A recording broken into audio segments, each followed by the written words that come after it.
Tell me how you guys first met and how you worked together, because you're the first of Shane's films that you produced, Mark, was Dead Man's Shoes, wasn't it? How did that come about?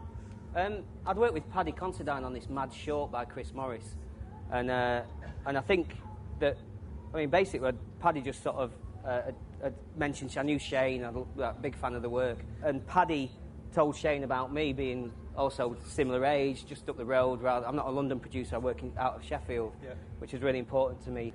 And then I went round to see Shane, and I looked at these short films that him and Paddy had done, almost just with a video camera, and I was blown away, really amazed. And at one stage we were going to just do them as short films, and then it was like, well, why not take that process, and we'll make a film, you know. And that's really sort of, and then, you know, they started to work together. So, you know, so it was Paddy, I think, who introduced us.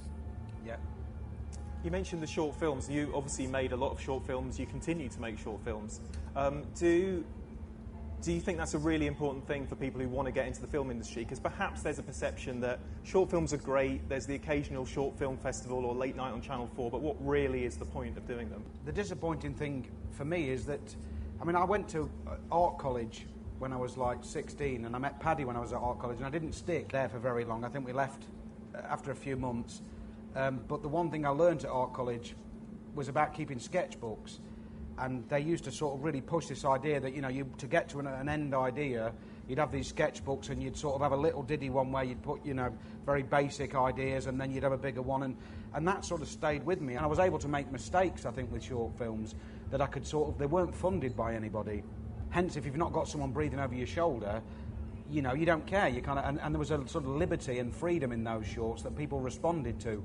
I try and keep trying out different characters and different films and short films. I mean, I'm up to not far of 100 short films, some of which I've shot and never even edited. You know, it's not, for me, they're not the be-all and end-all, but at the same time, they're a massive part of my process of eliminating ideas and coming down to something that I go, right, this maybe should be something bigger. And that was what, like Mark said, happened with Dead Man's Shoes. Did that happen with This Is England? Had you done short films exploring the idea of skinhead culture or that era and thought, I can expand this into a bigger film? Yeah, I actually wrote a short film maybe 8 or 9 years ago. The key relationship was the relationship that Sean has with Combo in the film, and that was the most affecting relationship that I had in that period. And I wrote a sort of 10-minute short which never got made. I wanted Paddy to do it, but because he'd just done Morale in Romeo Brass, we sort of said, oh, it's probably, you know, he'd be the older guy and the kid, and to be too similar to Romeo Brass. So in a way, you know, it was spoken about, but it was never actually developed, although we'd obviously touched on the subject. And it takes place, starts on the last day of term, and it's the summer holidays. It's set in 1983, and it's basically a young boy who's looking for friendship and love, and he just sort of embraces a local skinhead gang, and it's really just his summer. He's cocky, he's cool, he's funny, but then one thing happens in the film where a character comes out and the film sort of takes a different turn. We'll talk a bit more about that character of Sean, played by Thomas, a bit later on, because it is, as you said, absolutely amazing. But I think this story, am I right, Shane, thinking that this story happened basically because of one of your sister's boyfriends who was a skinhead when you were a kid? I'd been a skinhead for 4 or 5 years when I was, you know, from maybe 10 or 11 to 15 or 16, and that went through this process of being a skinhead that was into Trojan reggae, and, you know, knowing where it came from, to actually being introduced to the National Front, and, you know, being pushed into, you know, people trying to push Screwdriver and those kind of bands onto you, and I realised that this whole period's been airbrushed out. You know, people sort of look at punk, and then they go, it's new romantic, and then they sort of miss that. Why would they have done that, do you think? Well, I think it was quite ugly, and I think, you know, I think the thing that bothered me most wasn't so much that there wasn't films out there about skinheads, because there was, but it was only ever the right wing. There seemed to be this gap.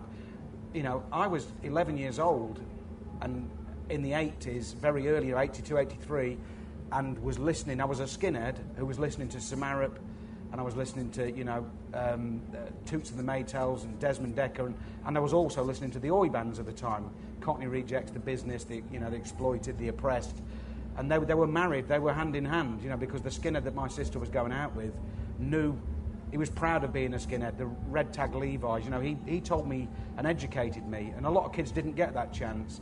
And then obviously it all kind of changed as politics, the unemployment figures, everything went through the roof. But what people chose to remember was the neo-Nazi kind of angle, because that's the bit that sells tickets. That's what people want skinheads to be.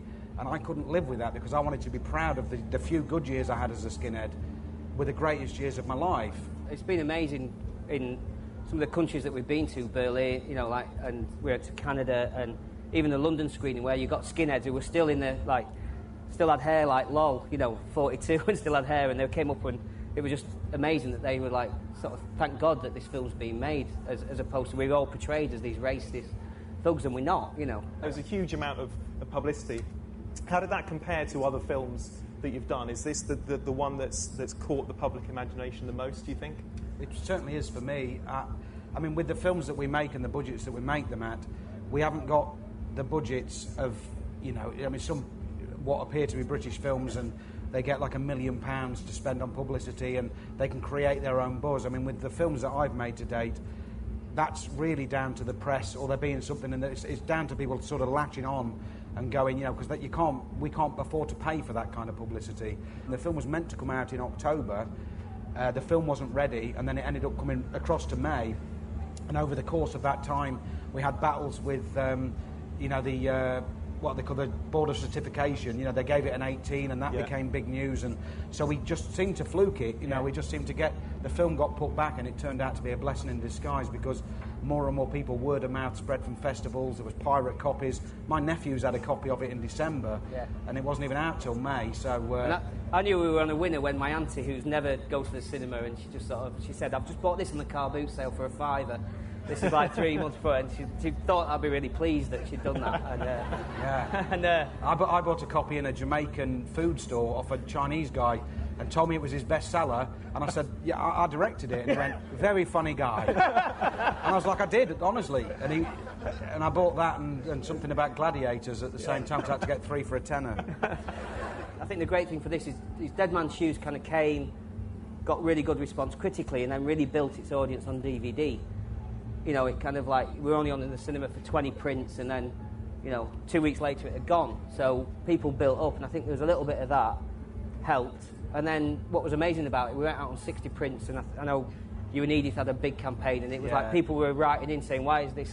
I remember listening to Radio 1 where somebody had to drive from sort of Cornwall to Devon, because that's the nearest place it was on. And it just grew and grew. So it is amazing, because I think I would have given up if it hadn't, it just gives you heart that people will go and find something, because you think it's all about marketing.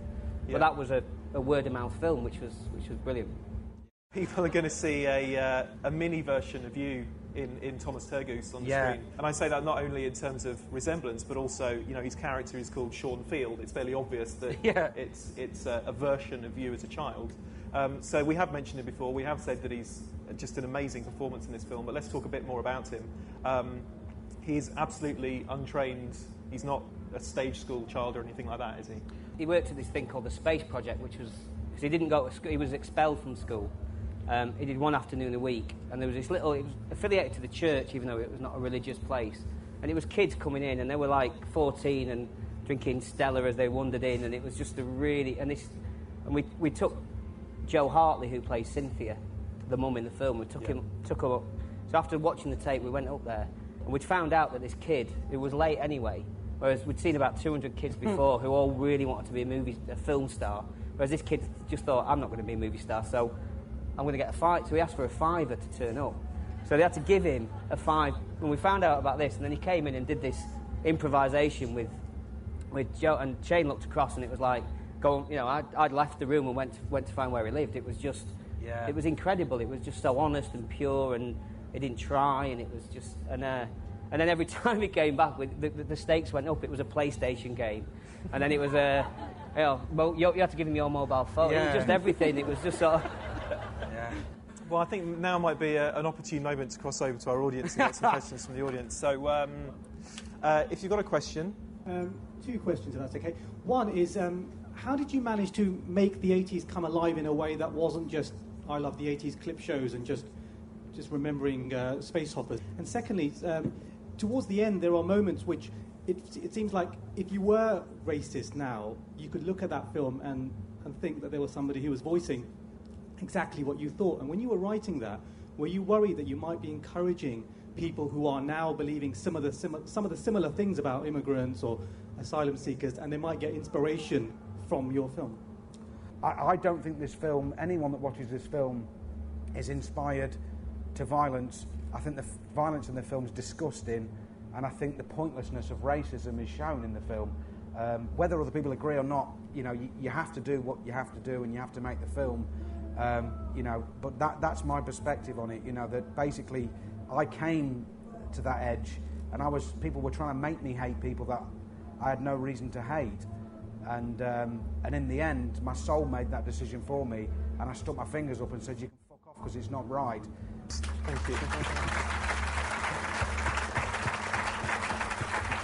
And the first part was about the 80s nostalgia, really. How do you make it not, the wedding singer with Drew Barrymore, which is great, but you have something else there. Stuff. Yeah. We knew, my mates would pick up if I got anything, Eva's got anything wrong.